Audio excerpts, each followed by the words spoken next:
Hi everyone, this is Dr. Menije. Thank you for joining me for the Instagram live chat today. I know it always takes a minute for everyone to be here, and I'm going to go ahead and invite my guest. I'm super excited for today's conversation. So give me one. Hi everyone.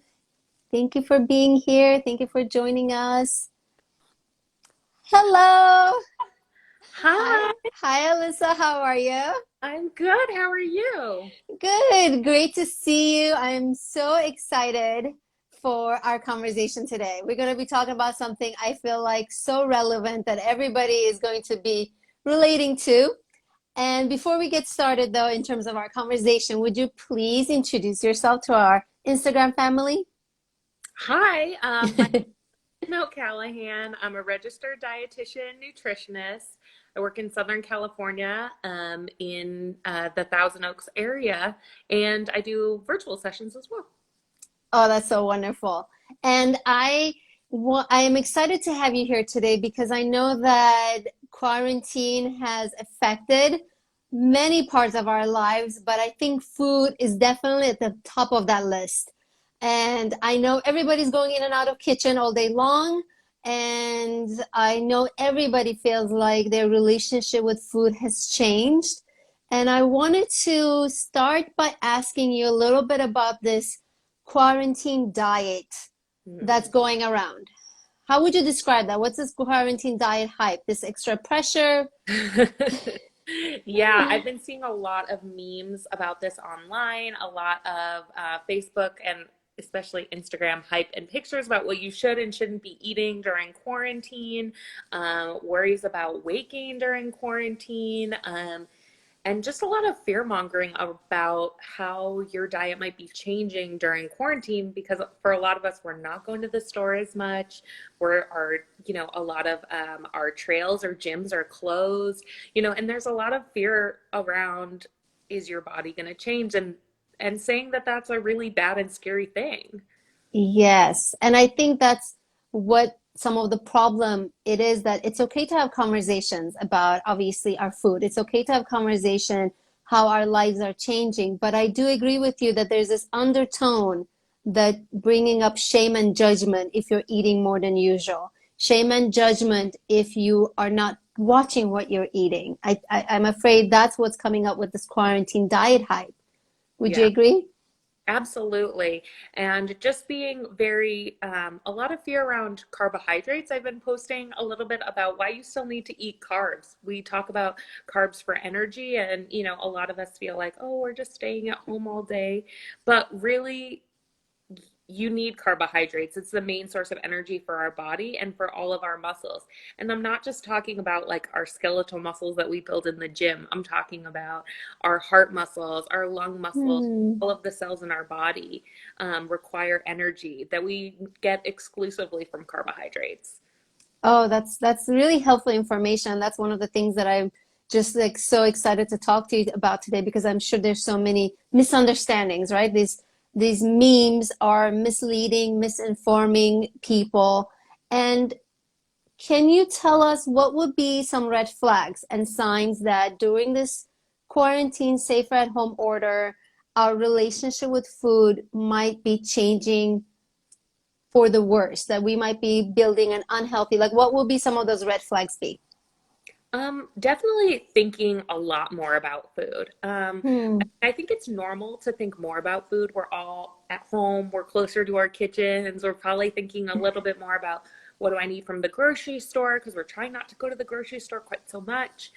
So that's one thing, but I would say if you're thinking about food more than, 50% of the time, 50% of your thoughts, you're probably overthinking it and maybe obsessing a little bit, which would be a concern. Also, rigidity, um, Mm. feeling really rigid about what you can and can't eat, or like not being able to be flexible around, oh, hey, I'm out of this particular food right now.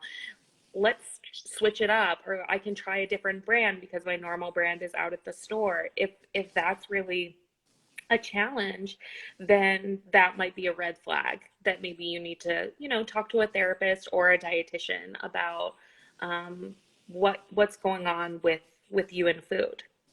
I love those red flags. I think that's a really great way of being able to measure it, right? Like people that listening right now can and take that and do their self-assessment. Like how often am I thinking about food? If it's more than half of the time, then it might be a red flag for me.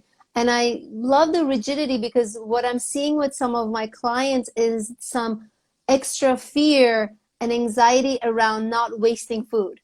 Yeah. People that would have fun with food and try new recipes are now acting so scared of it, and I'm interpreting it as a red flag. Would you agree Yeah. that that's something that we really need to be more flexible? Yeah, I mean, we definitely just need to be listening to our bodies and listening Hmm. to our hunger, our fullness, what are our intentions behind what we're, when we're eating what we're eating. Sometimes it's going to be comfort. Sometimes it's going to be physical hunger. Sometimes it's going to be what's available in our kitchen right now. Um, Yes. it's more about kind of like checking in with yourself about what is going on Hmm. and feeling connected to, your intentions, and then not having the guilt and shame come after it. If you overdo it or maybe like eat something that is a little bit different from your normal, or don't feel up to doing, a workout, or it's raining outside and you can't go to the gym and you just don't want to do an at-home workout, or if you're not being productive enough and you feel like you're not doing enough during the day because, oh, I didn't work out or I didn't do this, not beating yourself up for it, and say, hey, this is a really hard time. We're all going through a really difficult time. None of us have Hmm. done this before. Yes. So when you are having the guilt and the shame after, that's Hmm. another kind of red flag and something to watch out for, that maybe this is coming out of a place of insecurity or a place of guilt and shame. Yes, I love the self-compassion, first of all. I love that, flexibility and compassion and love that we can give to ourselves, that self-kindness.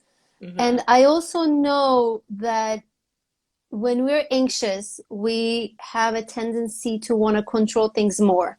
And I wonder some of that shame and judgment is coming from anxiety and the need to seek control of the unknown, the uncertainty, and feeling more pressure to do these things the right way, like feed my family the right way, feed myself the right way. And I loved, again, your compassion and flexibility that we don't know how to handle this and we're doing the best we can with what we know. Hmm. Can you? So I want to talk about something that I know I struggle with, which is comfort eating. You mentioned the comfort, and I want to ask you a little bit about like how do we find a balance? Because again, we all do it. We all have a little bit of that comfort food. Some cultures promote the comfort food, the southern food and things like that. And when does it become unhealthy? How can we tell if has become unhealthy? And when can I give myself permission to eat something that comforts me? Yeah, that's such a good question, because for us, food and comfort is really inherently tied together. When we're babies, what happens to us? We get this physical discomfort in our stomachs from hunger and we cry. And then what do we get? We get, the bottle or the breast. And with that comes food. And then with that also comes comfort, because somebody's feeding us, our mom or our caregiver is holding us, cuddling us. We're Yes. getting a lot of comfort from it. So food and comfort are really closely intertwined. And then as we get older, what do we get from, going out to eat? More social interaction. We meet with a lot of friends over food. We share food with our families at holidays, or that's how we connect with our culture a lot, is through food. And so there's a huge element of emotion and comfort that comes with food. So I think comfort eating is completely normal, especially in times like this that are so uncomfortable. um, but if you're finding yourself comfort eating and then feeling a lot of guilt and shame, feeling like you have to use compensatory behaviors after, like over exercising, or you have Hmm. to quote unquote earn your food. Your food doesn't need to be earned, by the way, but Oh, your body earns your food just by functioning. But when you start having those feelings or feeling like you're turning to food for comfort all the time, like maybe you mm, don't have another way to self-soothe or to feel comforted, and you feel like you can't call a friend or it's not, you can't FaceTime with somebody, you're, doing an adult coloring book or journaling or all the different things that you are normally turning to for comfort, you know, you might just need to build up on some of your coping skills if you're finding yourself relying on food all the time. yes. I think that's a great red flag. If that food is your only way of regulating your emotion, then that's obviously a big red flag. And Yeah. I wanted to ask you about that earning food, because that Mm. really just light bulbs went off. Like, do you mean that there's this again cultural messages to earn our food? Like, I must exercise in the morning to be able to treat myself to some pizza? Is that what it looks like? Absolutely. And I've been seeing that a lot during the quarantine. Like, in order to eat this cookie, it's 5 minutes of doing jumping jacks or like some crap like that.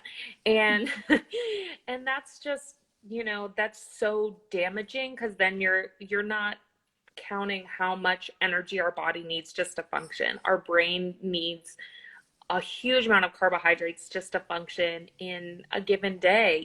Even if somebody is in the hospital, I used to work in a hospital, even if somebody's in the hospital and, on breathing machines and they're in a coma, they need lots of calories just to keep their organs functioning. We Hmm. need a lot of energy. So, this idea that everything that you eat needs to be earned is totally false because we need so many carbohydrates and calories every day just to keep our bodies functioning.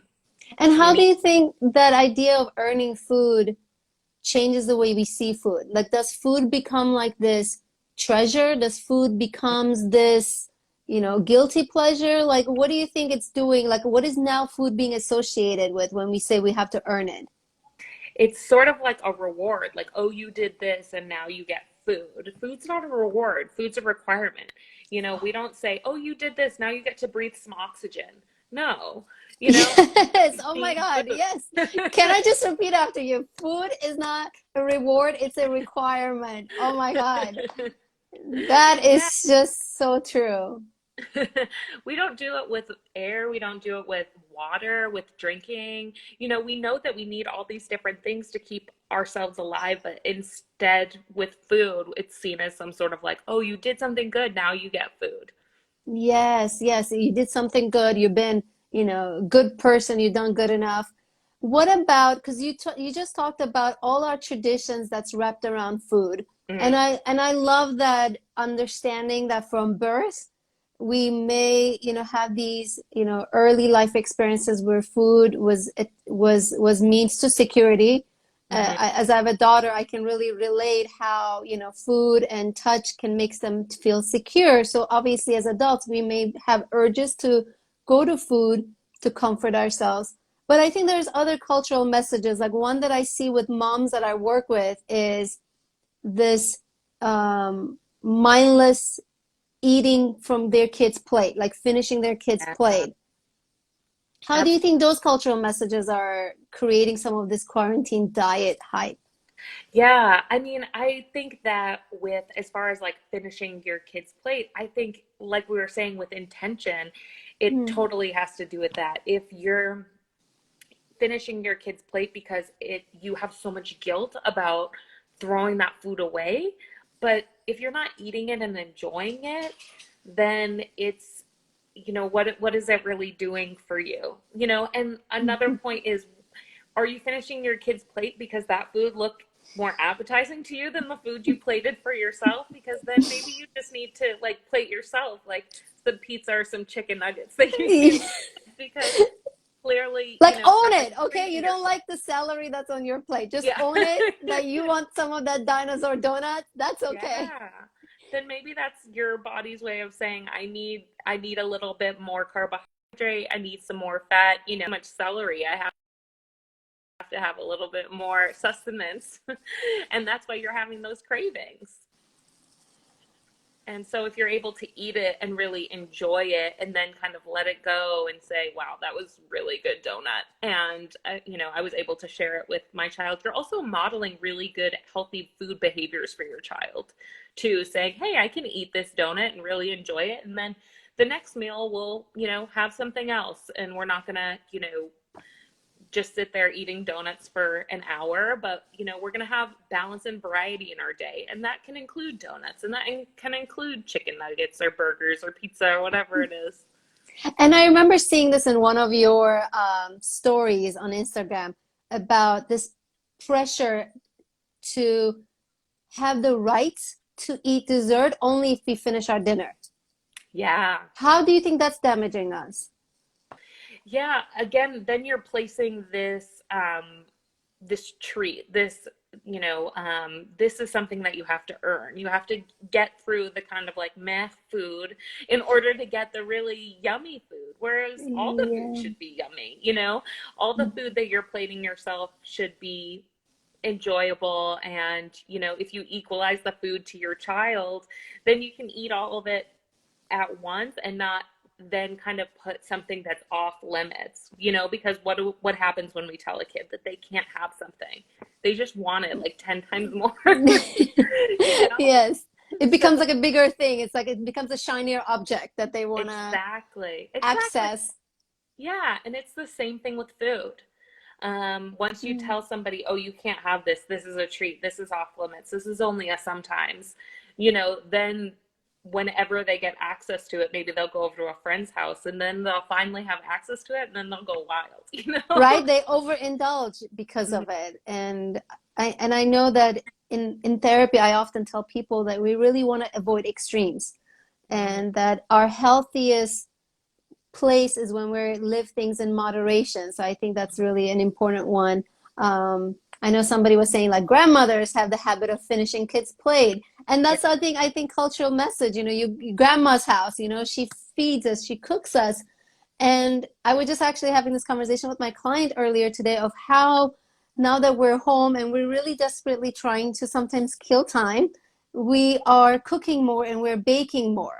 Mhm. And I think that's a great way of kind of, keeping ourselves occupied. And I really enjoy cooking as a therapeutic thing. But I think what you're saying is be mindful that there's no judgment and shame afterwards. Yeah, and don't feel like, oh, because I'm home all day, I need to, cook a three-course dinner every day. Because, a lot of us are trying to work and we're trying to feel connected, and that's a lot of pressure. It's a lot of pressure to have to make all this food and make sure that you're fully stocked, have a fully stocked kitchen, and take care of your kids all day and try to get some work done. And oh yeah, do an at-home workout.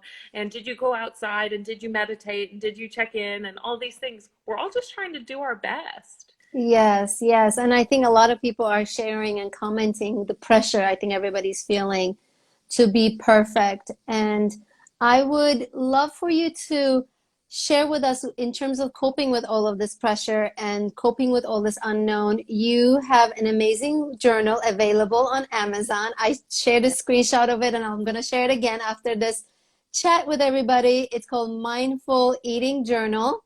Mm-hmm. And can you tell us a little bit about the the message of mindful eating? What is mindful eating is about? What is intuitive eating is about? And maybe you can tell us a little bit about the scale that you and I have talked before. Sure, yeah. We're not talking about a scale that you weigh yourself on. That we should just get rid of that. If you have one, just throw it out. Just go with based on how you feel. But the scale that we're talking about is the hunger and fullness scale, which is how hungry are you, how full are you? I explain it to my patients like a one is you realize it's the afternoon and you've just only had a couple crackers this morning and we're running around all day and now you're starving and you feel like you could eat a whole pizza. And a 10 is like after Thanksgiving dinner and it's so uncomfortable, like you feel unbutton your pants full. And hunger and fullness varies, and 5 is kind of like, meh, I could eat, you know? So Okay. all of our hunger and fullness kind of falls in on that scale. And when we check in with ourselves and see, how hungry am I? How full am I? And if I'm feeling hungry, then I have unconditional permission to eat. I, Mm. if I'm not sitting there being like, well, I just like, I just ate like an hour ago. Why am I still hungry? No, if your body's telling you something, you need to have permission, give yourself permission to eat. Yeah. And then when you're full, when you're feeling full and food is becoming less enjoyable, then giving yourself permission to stop and maybe not feel like you have to clean your plate, not feel like you have to finish everything just because you plated it. Feeling like, hey, I could have this tomorrow, or feeling like, oh, I'm eating something that is one of my favorite foods and it tastes so good, but I'm really full. Giving yourself that permission to, well, I can have more of it tomorrow. I don't have to finish this whole carton right now or this whole bag right now because I can just have more tomorrow. This isn't like, Mm. hey, I can only have this today, so I gotta finish it all and be damned if I'm full. It's learning to really listen to Yeah. yourself and give yourself permission to eat or to be full. Um, the journal, I'm hoping people are going to like it, and it's going to be a good tool. It's going to be a lot about exploring the foods that you enjoy, exploring your hunger and fullness, exploring the things that you crave. We just got a question about what's the difference between hunger and a craving. So I would say hunger, it could be the same. You could be physically hungry, and you could have a craving for a specific food. As I've gotten more into intuitive eating, I've sometimes listened to, will get cravings for something savory, and I'll think back through my day and I'll be like, you know what? I really haven't had enough protein today, and I'm craving something savory, and maybe that's my body's way of telling me that I need to have something with some more protein. Or if I'm craving sweets, maybe I haven't had enough carbohydrate or fat, or Mm. sometimes, I'm craving something that's heavier or more light, and that's just more like listening to my body. So a craving might just be something like a food that looks really good, that looks good or tastes good. We were talking about this the other day, that sometimes you can also give yourself permission to, if you're eating something and it doesn't taste as good as it looked, to then give yourself permission to stop and then choose something else. Like we used the example of cake. Like, have you ever gone and been like, that's a really good looking piece of cake, and then you eat the cake and it's kind of like dry, or like the frosting is like kind of meh? Yes. And so to give yourself permission to, well, I don't have to finish this piece of cake just because I picked it. Maybe I need to go get like a different dessert or go have something else because the cake's not really living up to it. So kind of giving yourself that permission. Yes. And Absolutely. yeah, really learning to listen to your hunger and your cravings. I would think of hunger as like being physically hungry, and a craving as like maybe what you're hungry for. Mm. I love that. I love that. And I think this conversation is really helping people to explore their relationship with food. And I think there's a lot of ingrained messages that we kind of try to bring to people's attention that probably will take further reflection Yeah. to untangle and kind of free yourself from. And I think there's a quick question for you, and then I want everyone to know how they can reach you because I have a feeling that everybody wants to learn more from you. So the question was how to have kids not to eat at night even when they already had dinner. Mm. Can the overeating it be a sign of avoidance of homework or chores? That's a good question. I wonder what it is a sign of. Is it avoiding? Is it a way to extend the meal? Like maybe they want to just have more, I don't know, have more connection, have more family time. Like, it's kind of a bummer to then have to like go back into your room and do um, Hmm. your homework by yourself. Maybe they just want to sit and talk for a while, and that kind of gives them an excuse to not do that. I mean, to not have to go into their room and finish homework.